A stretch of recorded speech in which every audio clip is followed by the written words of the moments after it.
In today's video, I'm sharing with you my review of the Paper Republic journal. Let's get right into it. Okay friends, the time has finally come for me to review my Paper Republic journal.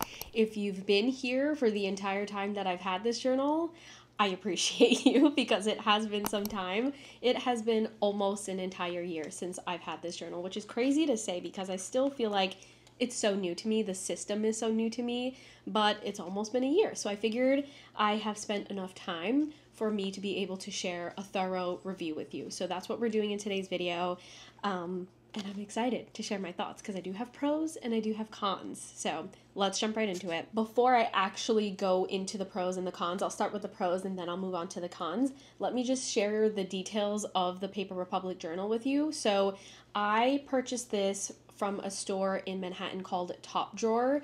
I believe they are the only distributor of Paper Republic journals in the US, I think. Otherwise, you have to buy directly from Paper Republic. So I was really lucky to be able to go into a Top Drawer, which there are several locations in Manhattan, and I was able to pick this up as a birthday gift for myself last year when I turned 30. And the size itself is the pocket size, so it is quite small, as you can obviously see. I believe this is the smallest size, and then it gets bigger and bigger from there. Those are pretty much the details. The Paper Republic part is the exterior. It's this leather exterior, and you can also purchase the ribbons or the strings from Paper Republic, and you can also buy journal inserts from Paper Republic, although you don't have to. Obviously, you can see mine is a little bit clunky because I use different notebooks and stuff like that. You can also accessorize it. You can do whatever you want. You can do whatever you want with this thing. So let's jump into the pros. So the first pro is that this will last forever. It is made out of leather.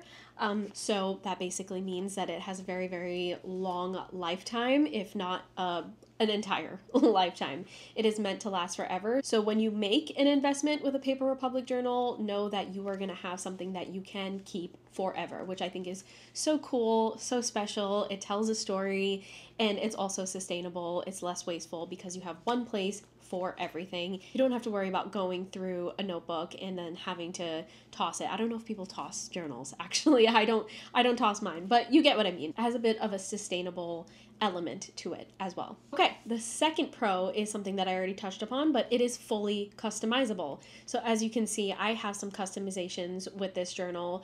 I don't think all journals can be super customizable like the way this one is, or like a traveler's notebook. So I think that's really cool. Again, I think it's special. It tells a story, has a bit of charm to it. It shows off your personality a little bit. And if you're curious about my customizations, as you can see, I have a little charm here. This is a tomato charm, and I got this charm from a shop, I believe, called Body or Bodie in Philadelphia. And I also added a little pen loop here, a metal pen clasp that clasped onto the leather piece, and I put my little pen in there. I also got this from a shop in Philadelphia called Omoi, O-M-O-I.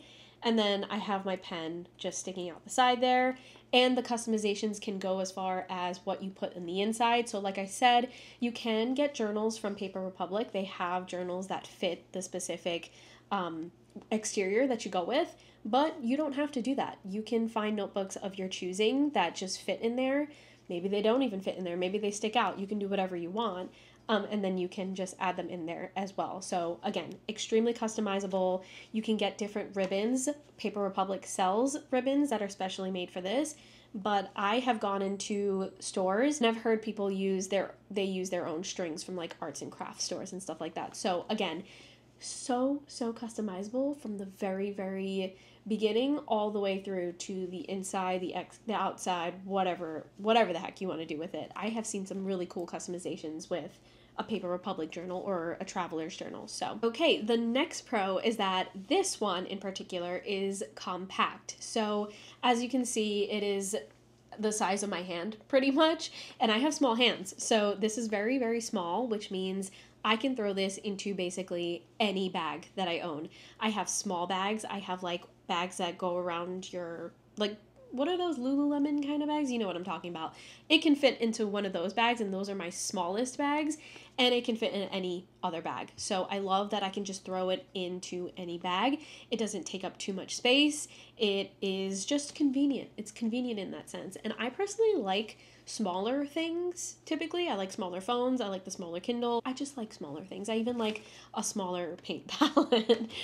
So I just really love the appeal of something that's compact, convenient, small, and easy to work with. Okay, and then the last pro that I have for the Paper Republic journal, I've already mentioned it several times, but I just think a journal like this has a lot of charm. And just to like elaborate on that, I think a journal like this, immediately when you see it, you can see that it has a story to tell. You can see that it has personality. It has a lot of thought and intention behind it. Whereas like some other notebooks and some other planners can just be a planner, it can just be a notebook. But I think when you see something like this, it really is special. And I have been on a mission to own things, to acquire things, to purchase things that tell a story and have impact and have that charm. I don't know. I know that can be performative these days, but for me, I think that makes something such as an object all the more special and meaningful, and you put a lot more thought and intention behind using that item. So I really love that the Paper Republic journal allows me to have that. Okay, so those are my pros, but I do have some cons. So the first con, and I know it's also part of my pros, but hear me out. The first con is that the compact size can actually be a little bit annoying. So I'm not used to using notebooks that are this small. I'm used to something just a little bit bigger. So this is, I think, along the size of A6, and I'm more so used to an A5 size, which is a little bit bigger. So it's hard to get used to something that's really small, especially when it's in like a compact thing like this and you're writing. Your hand can kind of feel a little bit cramped when you're writing in something like this, especially when you are, and I should open it. If you open up to, say, the second book and you're in there, it lays out pretty flat, which is nice.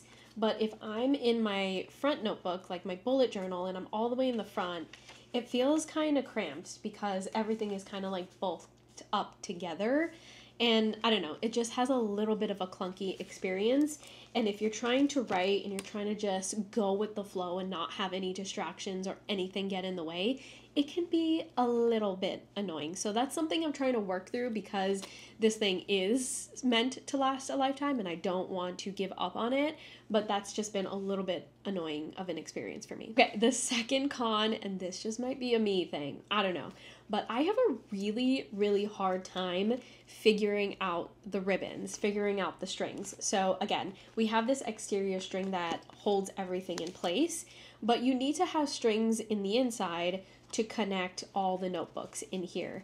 You can probably see some strings right here. You can see a string over here. And like, I don't know if I'm doing it correctly. I think it looks okay right now. I think it looks okay. But in the past, I have put notebooks in here and I've put the strings in and everything just looks super jumbled up, or the notebooks won't line properly and they'll kind of like fly around the place. They'll be loosey-goosey. And I just don't know how to fix that. I don't know how to put the strings in properly. I'm pretty sure the reason why it looks good right now is because I went to Top Drawer after months of using this and I was like, could somebody here help me put this in properly, because I don't know what I'm doing. I watch videos online of people putting them in and I just can't figure it out. I even watched the person at Top Drawer put this in for me and I still don't understand. So it might just be a me thing, but it's really confusing for some reason. I just don't know how to navigate putting the strings in properly so that the books line up properly. So that's a little annoying. Okay, and then the final con, which can be a con, it might not be a con. There's, different perspectives on this, but it is expensive. This is expensive. I think me getting the leather exterior, the ribbons, I got like a pack of ribbons because I knew I was going to be adding a lot of notebooks in here, and I believe getting 2 notebooks to put in from Paper Republic. So basically I purchased a set, a starter kit, if you will, for Paper Republic, and I spent almost $200, I'm pretty sure. So it's expensive. And this is the tiny one. I got the tiny one. So you can imagine how expensive it was going to be if I got something larger. That is partly why I ended up getting the small one, because I really didn't want to spend $300 on a journal system. It's expensive. It's really, really expensive. However, on the flip side of that, it is expensive, but it is meant to last forever.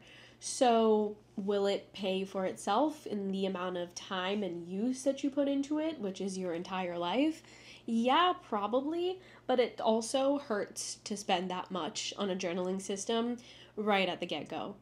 Because the most expensive thing is the leather exterior. That's the majority of what you're spending the money on. So even if you don't end up going with the ribbons from Paper Republic or the notebooks from Paper Republic, you're still going to spend a good amount of money just for the exterior, which is the main thing about this journal. But overall, do I think the Paper Republic journals are worth it?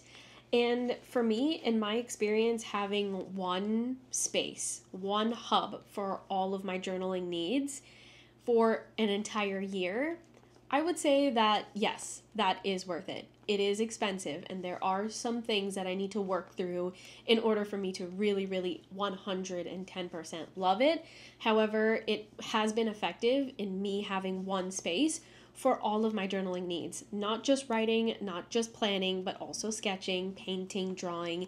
And it's just really nice to have one space to have everything instead of having 5 journals in 5 different locations. I've tried that in the past, having that many journals, even as little as 3 journals in separate spaces, and I lose track of them so fast, and then I abandon them. However, I have not abandoned this system for almost an entire year now. So I think that's a major win, and I think that is all due to me having this set up. So I think it is worth it, and I do think that I can look past the price because it is getting very, very good use, and I think it's really special.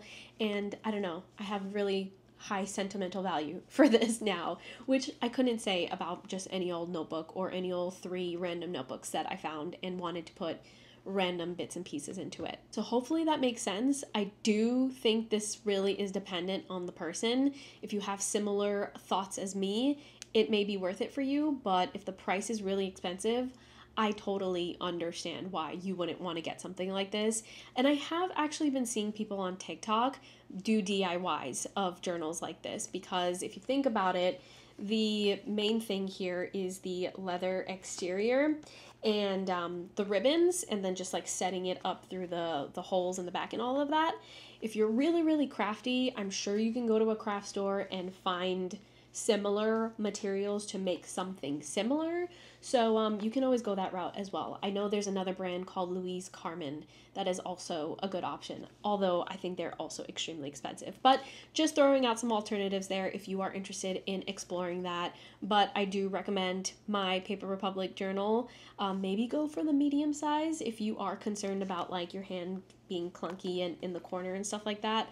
But I will link mine in the description box, as well as all of the things that I can find associated with my journal here in particular down below. But thank you so much for watching. I hope this was helpful. Let me know if you are convinced in getting a Paper Republic journal after watching this. I would love to know.